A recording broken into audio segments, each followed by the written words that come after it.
What if I told you that you've got the power to physically change the structure of your own brain just by changing how you think? Well, you do. Today, we're going to dive into the science that makes this possible and exactly how you can use it to rewire your mind starting, well, right now. Alright, first things first, we have got to shatter a myth that so many of us grew up believing.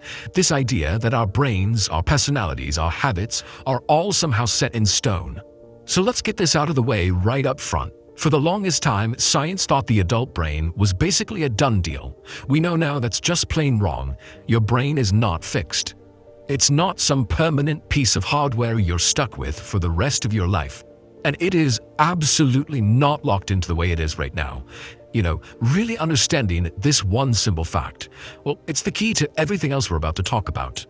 So what is this incredible ability? The scientific term is neuroplasticity. And what's so game-changing about it is that it puts the power right back in your hands. It means that your day-to-day thoughts, your feelings, your actions, those are the very tools you're using, consciously or not, to literally sculpt the physical wiring of your brain. This quote just nails it, doesn't it? This isn't about being stuck with who you are. It's about training. You have been trained to be the person you are right now. And the beautiful part about that, anything that's been trained can be retrained. But here's the catch. Most of this training, this constant rewiring, it's happening completely unconsciously. And more often than not, we're actually reinforcing the very habits and thought patterns we say we don't want. Does any of this sound familiar? Mindlessly scrolling on your phone for hours, getting trapped in that same old anxiety loop, or just letting that negative voice in your head run the show. We are constantly practicing something. We're doing really, really good at things that honestly don't make us feel very good. And this is the part you really have to get. Your brain is completely neutral. It doesn't judge. It has no idea what a good habit is versus a bad one. It only knows one thing: repetition. What gets practiced gets stronger. So if you practice distraction, guess what? You become an expert at being distracted.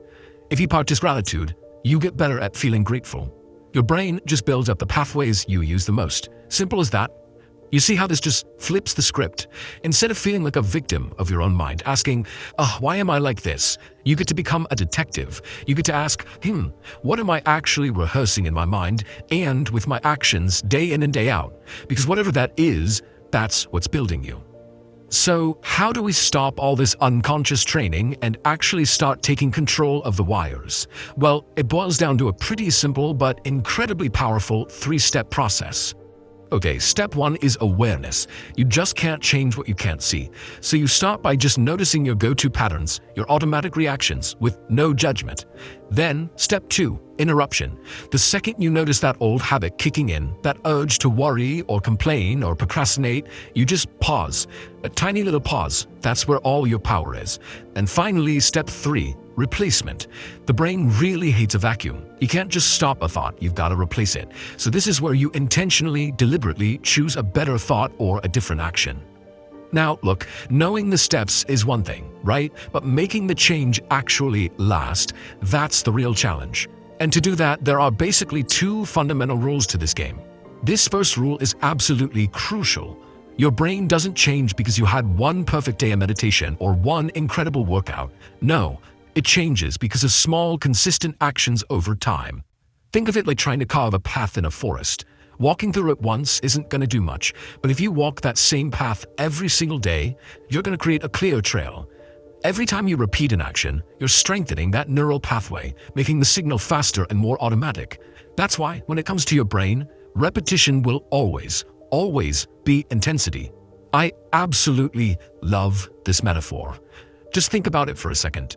Every single time you choose a positive thought over a negative one, you're casting a vote for the person you want to become. Every time you follow through on a small, healthy action, that's another vote. Over time, those votes add up and they create your identity. So, who are you voting to be today?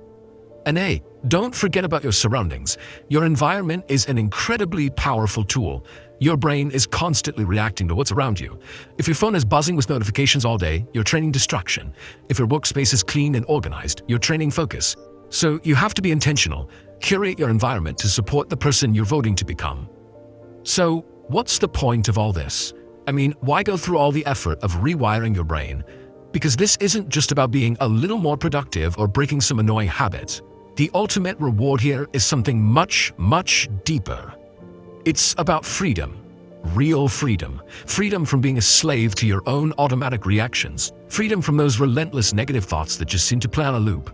And maybe most importantly, freedom from the belief that your past has to control your future. This right here, this is the ultimate takeaway. Awareness is the key that unlocks the whole thing. The second you become conscious of a pattern, you are no longer a robot just repeating a program. In that moment, you step out of repetition and you step into the space of choice. And that choice, that is real power. And one last thought as we wrap this up. Please be patient with yourself. You are untraining years, maybe even decades of unconscious programming. This is not a quick fix. Change will not happen overnight. But with consistent, patient practice, it is absolutely inevitable. It will happen.